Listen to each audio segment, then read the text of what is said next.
थाने की रिक्शा, चेहरे पे दाढ़ी, आंखों में चश्मा, हाय एक झलक दिखलाए, कभी गुवाहाटी में छुप जाए, मेरी नजर से तुम देखो गद्दार नजर वो आए। आज जो आपने ये काम किया है, आपको तो इसका सबक जरूर मिलेगा, लेकिन आपसे जिन लोगों ने ये काम करवाया है, ये कॉन्स्पिरेसी है और ये एक पेड कॉन्स्पिरेसी है। इसका भी खुलासा जरूर मुंबई पुलिस और कानून सक्षम है करने के लिए। मानता हूँ कि कुणाल कामरा को मुंबई में आकर अपनी बात रखनी चाहिए और उनको जो कहना है वो पुलिस के समक्ष कहना चाहिए। और मैं ये भी मांग करता हूँ सरकार से, जब मुंबई में कंगना रनावत और हमारा झगड़ा हुआ था तो नरेंद्र मोदी जी ने कंगना रनावत को स्पेशल प्रोटेक्शन दिया था सेंटर का। To start demolishing at least the windows. That's the first floor from what I gather here. हे भाइयों बहनों, welcome to another episode of Man Ki भड़ास। भाई ये देश में चल क्या रहा है यार 6-7 दिनों से? कॉमेडी नेशनल मुद्दा बन गई है और नेशनल मुद्दा कॉमेडी। सो थंबनेल देख के तो तुम्हें समझ में आ ही गया होगा कि हम आज बात करने वाले हैं कुणाल कामरा जी के नए वीडियो नया भारत के बारे में। बट उससे पहले मैं सिर्फ एक चीज कहना चाहूंगी, justice for habitat, because habitat is like मुझे क्यों तोड़ा?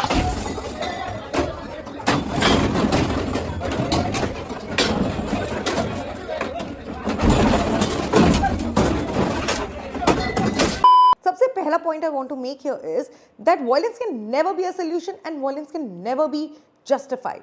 पर शिवसेना के गुंडे ये क्यों भूल गए कि कंगना रनौत के टाइम पे तुमने उसका घर तोड़ा था ना, तो फिर अब हैबिटेट क्यों? कहीं बैलेंस तो स्ट्राइक होना चाहिए ना यार। जब शिवसेना के गुंडों ने लॉ अपने हाथों में ले ही लिया है और अपने आप को देश का सबसे सर्वश्रेष्ठ समझते हैं, तो फिर ये क्या हिपोक्रेसी है यार? हैबिटेट थोड़ी ना बैठ के कुणाल कामरा का कंटेंट बना रहा है। क्या बात कर रहे हैं? चलो शिवसेना के गुंडों के बारे में और उनकी हिपोक्रेसी के बारे में तो बात कर ली हमने। अब बात करते हैं इस व्यक्ति की जो ध्रुव राठी एकेडमी से ग्रेजुएटेड है। Hello, ladies and gentlemen. My name is Kunal Kamra. जो लोग इस समय इस टकले को हीरो मान रहे हैं, उनको मैं बता दूं कि आपका टकलू कोई कम हिपोक्रेट नहीं है। अब लोग बोलेंगे तुमने टकलू बोल दिया तो बॉडी शेम कर रही है, ये कर रही है।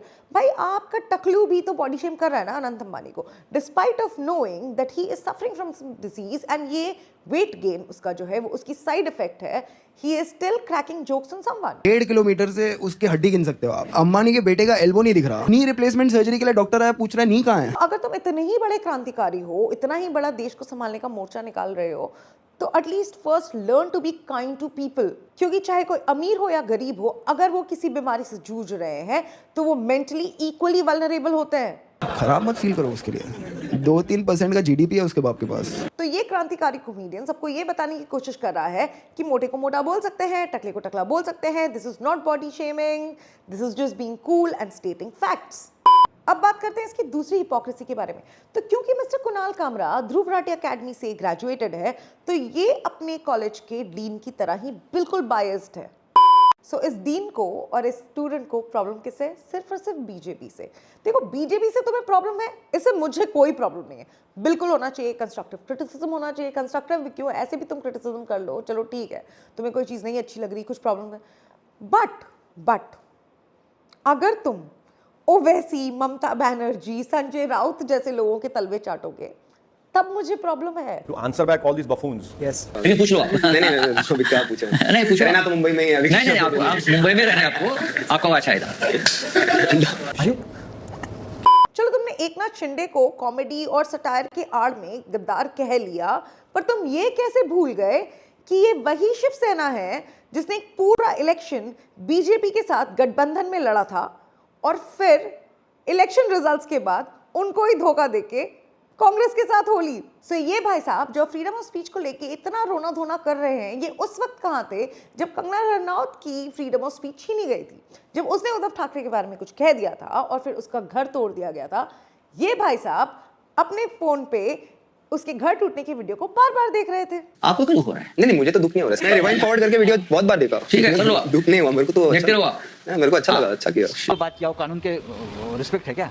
आप क्या वो हरामखोर लड़की की वकीली कर रहे हो? Why that's the office of Kangana Ranaut. Suddenly it seems that the demolition has stopped for now, but what you did see, and you can still see the broken windows there on your screens, the JCB just about a short while ago, we'll play those visuals again for you, that the JCB was ordered to start demolishing at least the windows. That's the first floor from what I gather here, that they had started to demolish. There were inside photographs as well shared by Kangana Ranaut, and she had said that Kunal Kunal Kamra जी, अगर आपका ये रोना धोना हो गया हो, so please get up, smell some coffee and understand that freedom of speech is just not exclusive to you.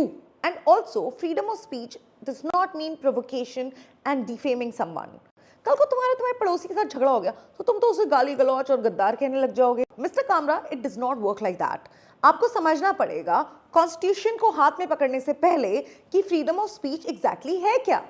YouTube और Instagram पे रेलेवेंट रहने के लिए आपको अच्छी कॉमेडी करने की जरूरत है, ना कि ये फॉल्स नैरेटिव फैलाने की जरूरत है कि आपसे, सिर्फ आपसे आपका फ्रीडम ऑफ स्पीच का राइट छीना जा रहा है।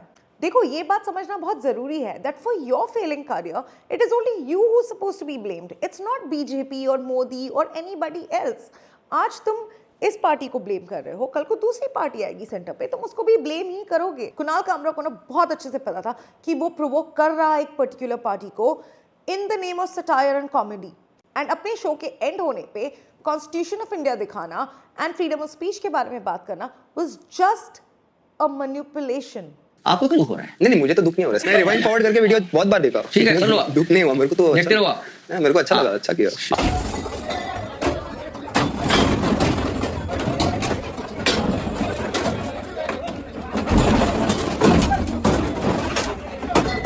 Yeah, I'm gonna put this show up on YouTube at some point, and yeah, and for all of the people who will not like this show, I'll just have something for you. Yeah, this for all engineers, IIM people, this is the Constitution of India. This is what allows me to do what I do, and in the framework of this book, you can feel free to do anything. Thank you so much. And because he knew that he is provoking some people, उसको ये भी पता था कि इसमें आगे जाके क्या हो सकता है। तो क्या जो हैबिटेट के साथ हुआ उसमें गलती सिर्फ और सिर्फ शिवसेना वर्कर्स की थी या यहाँ पे प्रोवोक करने वाले की भी थी? सो दो टीम से बट गए लोग। एक टीम जो कह रही है कि पॉलिटिशियंस ऑब्वियसली उन्होंने पब्लिक लाइफ चूज की है and they are public servants, तो उनको क्रिटिसिज्म के लिए भी ओपन रहना चाहिए and satire and comedy is a part of democracy. और दूसरी टीम के लोग ये कह रहे हैं कि आप कॉमेडी और सटायर के नाम पे किसी को भी डायरेक्टली इंसल्ट नहीं कर सकते। So now you tell me in the comment section कि आपको क्या लगता है, क्या कुणाल कामरा उसने जो भी कहा वो बिल्कुल सही था, बिल्कुल ठीक था, it was not provocation, it was just a healthy satire, या फिर उसने फ्रीडम ऑफ स्पीच की आड़ में किसी को डायरेक्टली इंसल्ट किया है and just to stay relevant वो ये सारी चीज़ें कर रहा है। उसको ये बात बहुत क्लियरली पता थी कि उसके ऐसे प्रोवोकिंग स्टेटमेंट्स की वजह से ऐसा ही रिएक्शन आएगा and that's exactly what he wanted. क्या लगता है तुम्हें? जल्दी बता दो कमेंट सेक्शन में। And with that I and this episode of Man Ki भड़ास। अगर वीडियो पसंद आया हो तो लाइक करना, शेयर करना, सब्सक्राइब करना मेरे चैनल को, एंड अब मिलेंगे हम एक नेक्स्ट वीडियो में। तब तक के लिए